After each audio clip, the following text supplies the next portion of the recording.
So first up, we've got our good old hot or not segment. Real hot. So hot right now. You know, That's hot or hot. not, but one could say that is this actually a great game debate? Could be either. Could be. That's true. That's true. It could be a great game debate because we're going to be talking about Skyrise. And Skyrise just came out here a few months ago, and it is actually a reskin of the game Metropolis. And that is spelled with a Y instead of an I. Metropolis. And I was so excited when I came across this game, and I'm going to just jump right in and tell you what I think of it, and then we'll go around the board. How about somebody tells us how the game's played first? Oh, fine. Let's go to a tutorial on what the game is about. This is Skyrise. In Skyrise, you're going to be erecting all these different size buildings in your color. We've got me choosing the blue color here. You're going to have many different ones of all these 3 heights. I just wanted to show you what heights they came in. And you're going to be bidding on all these different territories on the board. Each territory also comes with a bonus chip. So what you're going to do to start the bidding, you would take one of your buildings, any one that you want. You have to either start in the middle or next to a building that's already been erected on the board. So to start with, you'd have to start in one of these 4 areas. So I start with the 1. It would go to the next person to bid. They don't bid on that location. They can bid on a location around it. So they might bid 41 over here because that's connected by a bridge. And then as you can see, the buildings get taller and taller in the different increments of how high they can go number-wise. So then let's say the next person bids right there with their 101. Everyone else passes. We get our buildings back. This person will flip this one over and they get the bonus chip. When you get the bonus chip, you get to put that on your board. Everybody's got a board like this with their own person on it. And you put the bonus chip in that row. And that's going to multiply how much every building in that colored area is worth at the end of the game. He actually built in a green area, which is only worth 2. If he'd built in a white area, it'd be worth 3 points for that spot. You're going to go like this until everybody is done, until one person is done placing all their buildings that don't have a dot. 5 of the buildings have a dot at the bottom. Once one person runs out of their buildings with no dot, the end of the first era is over and we score the different goals. You always score area majorities, which go by heights of building for each of the 5 areas. And then there will also be 2 random ones. This time it's for chains of buildings, chains of 3 or more, and buildings built on a windmill space. So you will do that, and then you'll get your 5 buildings in to add to your building supply, and you start again. And the second era goes until everybody's done building all their buildings. Very simple rules-wise. Everybody also has a secret ambition to build 4 buildings in each of the 4 colors. So this person was supposed to build in white. So if you get 4 of them built in the white areas, you'll get 10 points at the end of the game, which is a big deal.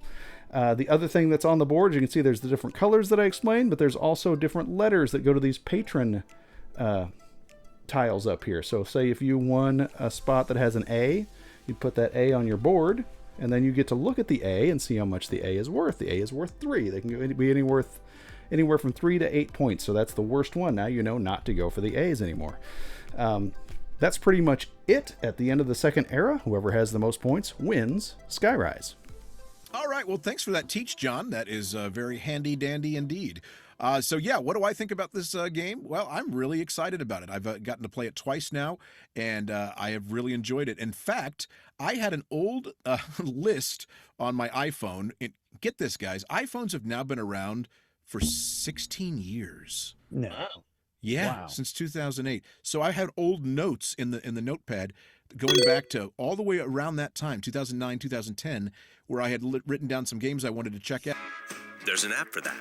And one of them was Metropolis, which for a long time was out of print and hard to find. And so every couple of years I would look for it and see if I could find it. And that's when I stumbled upon the fact that they were kickstarting Skyrise as a retheme. And so I was super excited. I did not actually back it, believe it or not, because at the time I had too many things out there, and we'll get to that topic here in just a bit about how much you should back and not back with Kickstarter. But I was able to pick up the base game, and I am blown away by the artwork, the components, and the gameplay. They've improved upon Metropolis, which I did play back in the day, and they've added a few more things with different goals, and the artwork is just fantastic. And I'm not even talking about the Kickstarter version. I'm talking about just the base version, which I believe is just a $40 game. So I highly recommend checking out Skyrise. It is a bidding game, and it's kind of got a little bit of an abstract feel to it, which that just kind of scratches that itch for me sometimes. It feels like almost like you're playing chess as you're trying to keep people from getting a building for free or anything like that by where you're placing on the map. And you've got your own objectives. People have their own objectives. Then you've got public objectives, and you've got area control. It's a blast. So I recommend checking out Skyrise. It gets a big 2 thumbs up from me. What about you, Daniel? Yeah, so this is a game I'll just lead with what I think of it, and I think it's a wonderful game.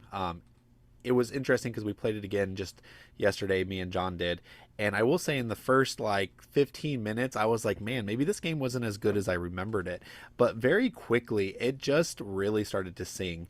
The unique area control mixed with that auction is really fun, because what you're doing, as the rules as we showed you in the rules overview, is you're expanding.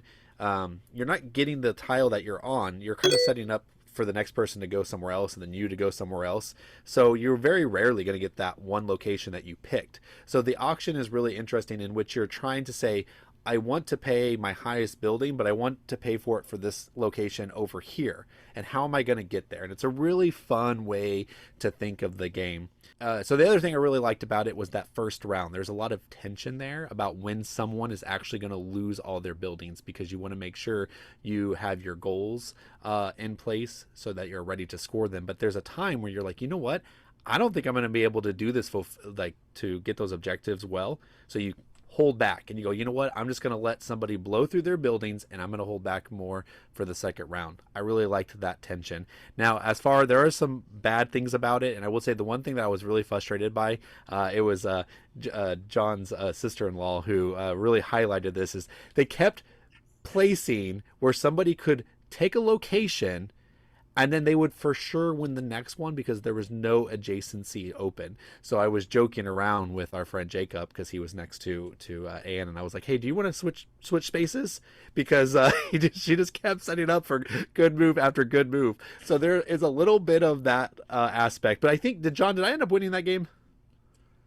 I forgot to look. If I didn't win, I came very close. So yeah, obviously, I think you very barely sneaked it out at the end. Yeah. So even though there were people setting up for really solid moves, there was still a lot of flexibility in there to still do what you wanted to do and overcome those little that shortcoming that the game has, which is someone not playing optimally. I don't think that's a shortcoming. I think that, I hear what you're saying. If somebody's not playing optimally, and there are games like that, I've encountered that in Downforce, right? If somebody just doesn't get what they're doing, they can just kind of throw the whole game off. And I guess that can happen, but you can, depending on your group, you can talk around the table and kind of encourage people and say, hey, are you sure you want to do that? Yeah. And normally I would, like, if it was us four, I totally would have done that. I would have been like, John, do not place there because Andy's going to get this location. But I was in a different setting, so I was like, well, I don't want to be that guy that's like, don't let him win. But no, if it was us four, I totally would have been like, dude, that's stupid. Don't place there. And I'm no good at it because I will say that no matter where someone's placing their first one, are you sure you want to put that there? Is that, just kind of put doubt in their mind? Are you sure that's where you want to go? You took your finger off of it. It's like. That's psychological warfare, and I approve. So I couldn't really offer legit advice at that point. John, what'd you think of Skyrise? Well, Skyrise surprised me. I'll tell you that. I put it in the category of games like Grand Austria Hotel, where I really like these games, and I am terrible at them. And I'm not really sure why with Grand Austria Hotel. It's a little more obvious with Skyrise. I don't always see the Matrix going on in Skyrise, but it's one. I got talked into playing it by our friend Ryan Evans. And this is another rarity for me with the game, because he had the super expanded Kickstart edition with all the cool stuff and the neat buildings. Normally, if that's my first play of a game, I will not settle for anything less than the top. You know what I'm saying? But I got my own copy of the regular base Skyrise, which is still really good. And I've had no qualms about playing it. So maybe I'm getting over that personal hurdle. That's something I'll leave for my therapist. But Skyrise itself, I had never heard of this Metropolis game, so I was going into it completely blind. And I tell you what, it's all these things. It's thinky, it's puzzly, it's strategic, and it's also tactical, because you're also parrying to other people's moves. So it's like there's a lot of everything in there. And the only thing it's not is immersive theme-wise. So that's usually my big thing. Is I want a big thematic game. Yeah, it's a city building game, and it is steampunk. But I mean, that's just so much fluff. It has nothing to do with the actual playing of the game. The game is more of, like Andy was saying, a chess-like, strategic, and tactical game, which turns out to be really fun. Plus, it's quick. It's not something that overstays its welcome, which is really important with me, especially with a game like this that's not immersive. That's basically just the thinky stuff that you're doing, and then boom, you're done. And the 2 eras go by really quick. It seems like to me. It always seems like somebody's supposed to run out of their buildings right when you're in the middle of your getting your gadget going. But yeah, it's definitely hot to me. I own it now, and yeah, it's going to get played a lot. So yes, hot or not, it's hot. John, I'm glad you brought up the components for the base versus the Kickstarter, because I did want to mention the Kickstarter. I'm usually all about really cool Kickstarters, but the Kickstarter version of this, guys, is not necessary. It's just an elevated board that's made of that, like, what is that called? Like game trays material. It's fine. Honestly, I really enjoyed just the cardboard and the way that looked. And then the buildings themselves, sure, they were unique in the Kickstarter. They're fine. The basic edition is just wooden cylinders, but they still have a little bit of design on it. They look just as good. Wooden meeples are just as good as plastic, and don't kick yourself if you're not getting the Kickstarter edition. This game, I didn't get the Kickstarter edition, but that's where I have to disagree. The buildings are a huge upgrade, and they look amazing on the board. But I just try to put it out of my mind that I've ever seen them, and then I'm happy with. I will say, it's a credit to who did the design for the game, not the gameplay. The gameplay is great, of course, but whoever did the graphic design, it's a credit to them that even the lower quality components look amazing still. Even the card stock, everything, just the way it pops, I'm really impressed with. In fact, I would encourage. This is kind of bad, but I don't think you need to get the Kickstarter. I don't think there's any need for that one. I'm sorry. I hope I'm not trying to undersell the guys, but you know what? It's a great game. Just the base is awesome. Chris, what do you got to say? All right, Andy. Well, I'm glad you jumped in with that moment there at the end, because what John said just a moment ago about ruined everything I was going to say. And yes, everyone, apparently it's upside. It's the opposite day. It's the bizarro world, because and here's the reason. Okay. You should only get the Kickstarter version of this game.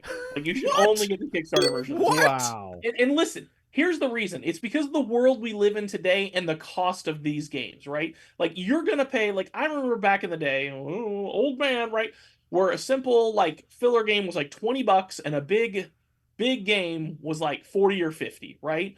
But now we're in the age where the big game, this filler game, sometimes like $40, and then the big game is 60 plus, right?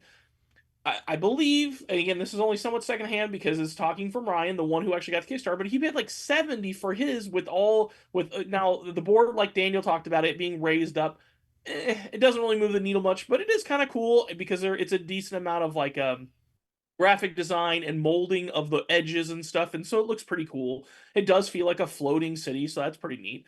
But the miniatures of the different buildings, these things are an engineering, like, just like, I'm trying to think of a good word for it. They're just incredible because every single mold is different. There's not like not like the third tallest building for every color is the same shape. No, it's all different. Every building is a different mold from the next. And they all somehow, some way, no matter what shape they are, how they are, they stand up upside down perfectly. Like, you don't have to worry about them falling over and getting knocked over, which like normal standees sometimes do.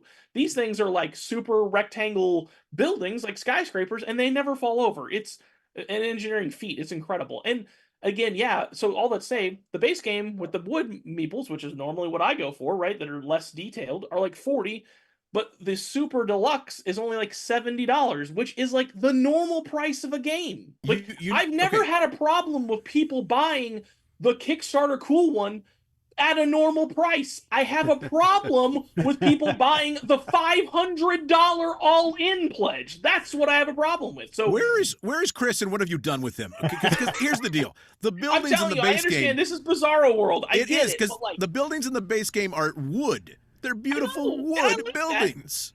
And maybe you said the difference between 70 and 40 is not much. That's almost twice as much. It is. I don't disagree. Correct. Numbers-wise, you're right. But again, the normal price of games these days, 70 is not uncommon, right? Well, There's it tons wouldn't of be games the that I know normal.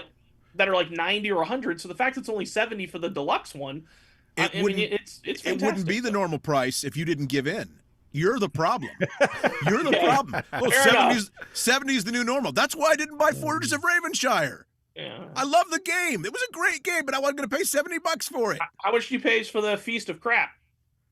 Feast of Odin? Feast for Odin? Yeah. Exactly. How much you pay for that one? I actually don't own it, but Okay. My one does go MSRP for like $100, maybe that 80 one. to That one they yeah. did it. That's a great game. That's just a great game. And he's like, whatever, I don't care. You're right, but it's a good. Take my money. Go ahead. Take my money. Where's that sound effect? I can't find it. Oh well. Shut up and take my money. There we go. What do you think about Skyrise? We all seem to like it, although we have our quibbles or squabbles over certain things. Would like to know what you think. Is it worth the hype? Did you like Metropolis back in the day? Is it a good reskin? Did they change it enough for you? Tell us in the comments below. And as always, be sure and like and subscribe. And thank you for watching our fine, humble little program. Thank you for watching this clip from Around the Board. If you'd like to watch the full episode, please click on the link down below. Around the Board is essentially a game show featuring 4 board game enthusiasts that discuss board game topics and news in a competitive format. Whoever wins gets to talk about whatever he wants at the end of the show. So please join us, won't you, Around the Board.